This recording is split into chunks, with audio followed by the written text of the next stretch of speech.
Olá, concurseiro, tudo bem? Sou o professor Marcelo Santos e você é muito bem-vindo à nossa 18ª aula da Lei Complementar 840, que é o Estatuto do Servidor do DF. Se inscreve em nosso canal para não deixar seu concorrente passar na frente, clica no gostei e não se esqueça de baixar a lista de exercícios comentados aí na descrição do vídeo. Dos 3 processos apuratórios previstos no regime jurídico dos servidores distritais, o processo disciplinar é o único que será regido pelo contraditório e ampla defesa durante todo o tempo em que tramitar, ou seja, desde o começo. Isso porque a sindicância só permite a oferta do exercício desses direitos quando se consegue descobrir quem foi o servidor que cometeu a infração e se for hipótese de punição com advertência ou uma suspensão de no máximo 30 dias. E a sindicância patrimonial, conforme vimos na última aula, tem caráter meramente investigativo quanto a uma evolução suspeita do crescimento do patrimônio do servidor. E somente se ela for convertida em processo disciplinar é que o acusado poderá se defender e se manifestar formalmente. O processo disciplinar, diferentemente dos demais, terá o prazo de 60 dias para o seu término, podendo ser prorrogado por igual período a critério da autoridade superior, quantas vezes forem necessárias para a elucidação dos fatos. Será regida por uma comissão composta por 3 servidores estáveis e é apta para apurar qualquer infração disciplinar praticada em um órgão ou entidade da administração, sendo o dirigente da respectiva estrutura administrativa a autoridade competente para determinar a apuração por meio do processo disciplinar, mesmo que ele não seja competente para aplicar a punição máxima se for o caso. Os trabalhos do processo passam por 5 fases distintas, que são a instauração, a instrução, a fase de defesa, o relatório e o julgamento. A instauração é a fase de abertura do processo, onde a autoridade competente edita uma portaria com uma espécie de acusação genérica, apontando um acusado e descrevendo os fatos da maneira mais sucinta possível, ao mesmo tempo em que nomeia a comissão, que a partir daí ficará responsável pela próxima fase do processo, que é a instrução.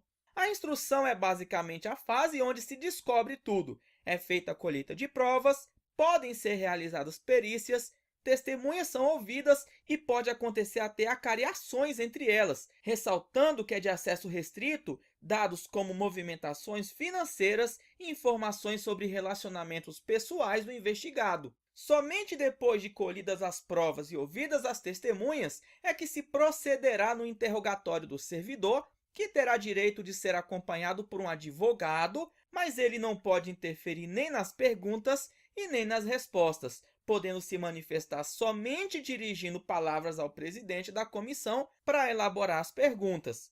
Se ao final da instrução ficar demonstrado que não houve infração ou que o servidor não foi o seu autor, ou ainda que passou o prazo para que a administração pudesse puni-lo, então a comissão solicitará o arquivamento do processo.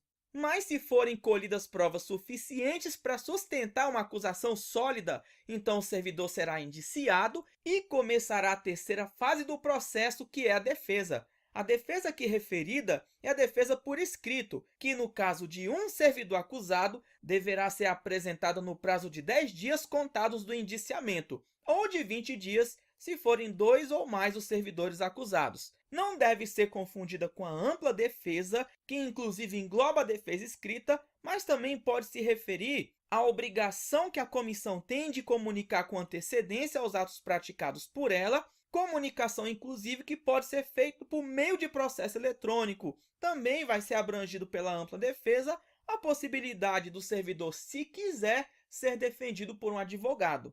Entregue a defesa escrita tem início a 4ª fase do processo, que é a confecção do relatório por parte da comissão, que fará um resumo de tudo o que aconteceu e, entendendo ser o servidor inocente, solicitará o arquivamento.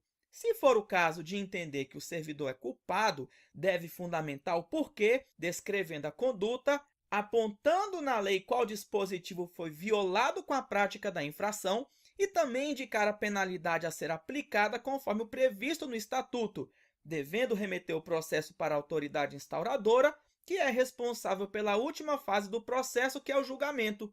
No caso da comissão entender que o servidor é culpado, a autoridade pode concordar e aplicar a punição se estiver dentro daquelas que são de sua competência. Se não for, o que ele vai fazer? Enviar para a autoridade superior que é competente para aplicar. Mas ele também pode discordar, inocentando o servidor, aplicando uma pena mais leve e até mesmo uma mais grave se for competência sua.